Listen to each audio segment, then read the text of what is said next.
this series, we will be presenting you with the absolute best food that Rome has to offer. From classy restaurants, trattorie, osterie, enoteche, and all manner of street food from neighborhoods across the city. This part of the series will cover Prati, the quartiere which proudly hosts St. Peter's Basilica, the Vatican Museums, and the legendary Trionfale food market. I'm Tatyana from the Roman Food Tour, and in each episode, I'll be inviting a colleague along to visit 5 of the top culinary spots in the neighborhood, where we'll enjoy a variety of dishes together whilst exploring how they are prepared and executed by their expert chefs.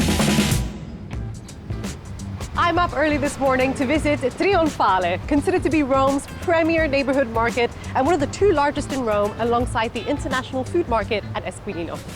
Located on Via Andrea Doria, just a 5-minute walk away from the Vatican Museums, the site for Trionfale was originally a transit for huntsmen looking to rest their horses when this area was all open countryside. Nowadays, however, it is much easier to reach, and we have 2 metro stations close by for you to choose from: Cipro or Ottaviano.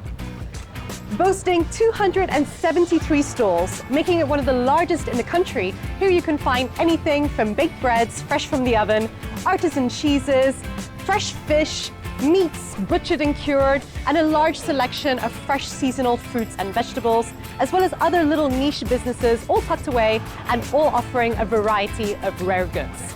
The opening hours here are from 8:30 in the morning until 1 o'clock in the afternoon. And I do mean 1 o'clock sharp, as the shutters go down on the dot round here. Anyway, we've got plenty of time. It's just a matter of hunting down Celeste. Where is she? Hi! Come stai? Oh, what a beautiful way to immerse ourselves in the Roman culture. And today we're going to see the best of the best. And it's also hard to get in other countries, the stuff that I'm talking about. Oh, absolutely. The one that we're going to be trying, I think, is going to be... It's going to cry for us, I hope, as they say. I see. I'm seeing all your secrets now. She's a fantastic cook, huh? So once we finish, we should all go and you can cook us something. Oh, here we are. We've arrived. Okay. Buongiorno. Ciao. Grazie. Bene, dopo il caffè.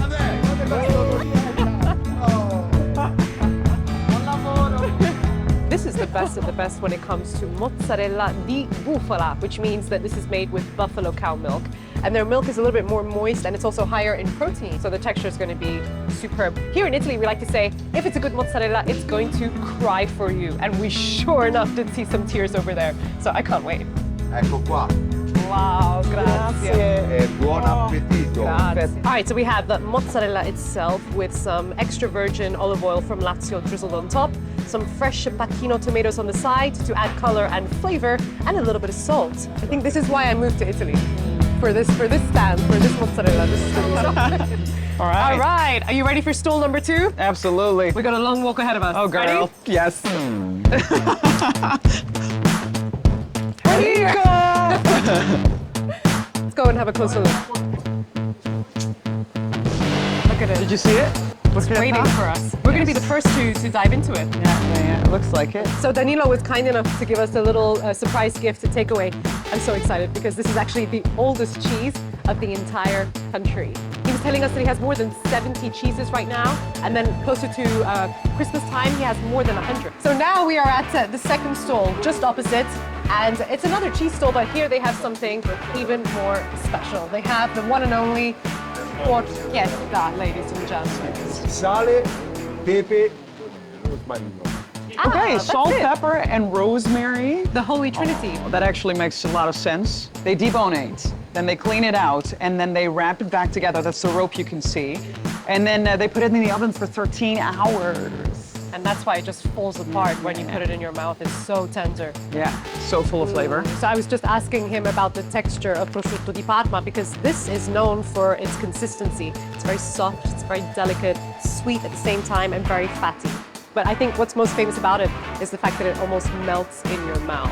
It's so nice, and it's so funny as well, because you can even see it's so thinly sliced, which is because in this case he actually used the knife. I saw him use the automatic one, and he taught me that if you use the automatic knife, the knife itself warms up, which means that if you cut it, actually the fat just melts a little bit, which changes the flavor.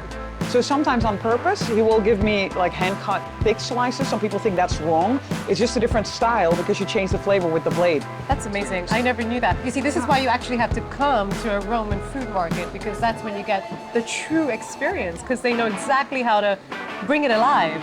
And they're so eager to share their knowledge, which I think is just contagious. Like, makes me want to hear more, makes me so curious. Ciao, buongiorno.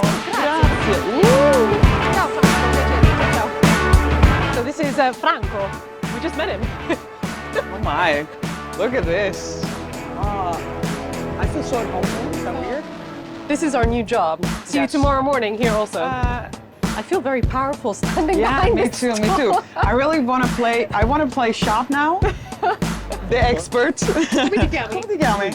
Luigi. Oh, che piacere. Oh, that smell. Magic. I feel like a changed Fractions. person. I mean, he was right. Luigi was right. Truffle makes everything better. But now it's time for pasta. All right, so we just want to tell you about what we're about to try, because this is, we've already established one of our favorite dishes of all time, I think. The name is parmigiana di melanzane. Sounds so pretty in Italian. It does. So what this dish is made of is eggplants, tomato sauce, mozzarella cheese, and a little bit of parmigiano cheese too. But that's pretty much it, right? Yeah, a little bit of basil. A little bit of basil. Or They basil. Put it in the oven, and there's nothing left to do but to enjoy. No, it sounds so simple though. I just want to put it out there. It's really, really complicated because you have to drain all the liquids from the eggplant. So that's why I have very much so not mastered this dish. Well, we're not gonna make it. We're gonna eat it. Yes. That's why we come here. All right, here we go. So it's right over here.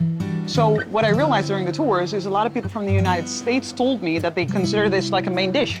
It's like a vegetarian version of a lasagna, but if you're here in Rome or in Italy, you actually eat this as a side dish or a starter. So this stall is known as the fresh pasta stall, right? The name is pasta fresca, and that's because of all the glorious fresh pasta that they make. It's very easy to just show up, pick your pasta, take it home, throw it in the water, and within 2 minutes you've got a plate of fresh pasta. Yeah. But they also have all these other gorgeous tastings that we had a look at. This is probably the standout for me when it comes to the tastings other than the pasta itself. So she's also saying, which you'll see in the entire market, that it really depends on the season, what kind of pasta you make or what kind of dish you make. For example, the example she's using is the carciofi, so it's the artichoke. Artichokes, we're here right now in autumn, so you don't have them. So that also changes the type of pastas that sell better. So now it's all about the pumpkin. Grazie mille. Ciao. You like fish? I like love it. fish, but I'm really not that good at cooking it because my mom never made it back home. But I make a very mean sogliola. A what? Sogliola. Sogliola. What's that? Sogliola. I have no idea. Oh. This is one of the reasons you actually want to come early, because if you're not Yeah. early, this is gone. They're already selling out some stuff. It's inspiring, this place, okay? It really is. I mean, you understand why big chefs come here first thing in the morning, because I mean, this is where it all starts. The conception of every dish. Wow, look at these. Buongiorno. Come stai? So Celeste, this is what we call young wine, is that right? That is right, yeah. All of these barrels have wine that's relatively young. And in some countries, that's a bad sign. In Italy, it really doesn't have to be, because they just have such good grape qualities and such beautiful soil and rich climate. So it can actually be a lot of fun to go to the local market, and you have these stands on every single market where they just pour the wine straight from the barrel into a plastic bottle. And my favorite part of it is you get to taste it before you buy it. Should we Are you ask a for some red or samples? white? I'm a white. I'm a red. Look at that, it worked out perfectly. So this first one here, this first red, is a kind of local Cesanese, which has been aging for 8 months. This on the far right is actually a Syrah, which is another kind of red. In this case, it comes from Sicily, from down south. This one over here is a Sauvignon.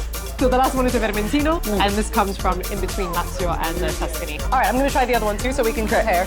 So you'll probably notice that the reason why we touched our skin together and not the cups themselves is because it would be extremely bad luck if the actual cups touched in this They're case. very superstitious in this country. Yeah, so we gotta follow the rules. Yeah. All right, here we go. Chin chin. I hope you enjoyed our tour on the legendary Trionfale market. This should be at the top of your list for any of you who are interested in food and Italian culinary traditions. Join us again next time for Best of Rome series on Prati. And please let us know your thoughts by leaving a comment down below. And don't forget to like and subscribe for more upcoming content. But in the meantime, from all of us here at the Roman Food Tour, salute! Chin chin. Chin chin. Should we try more? Let's go make dinner.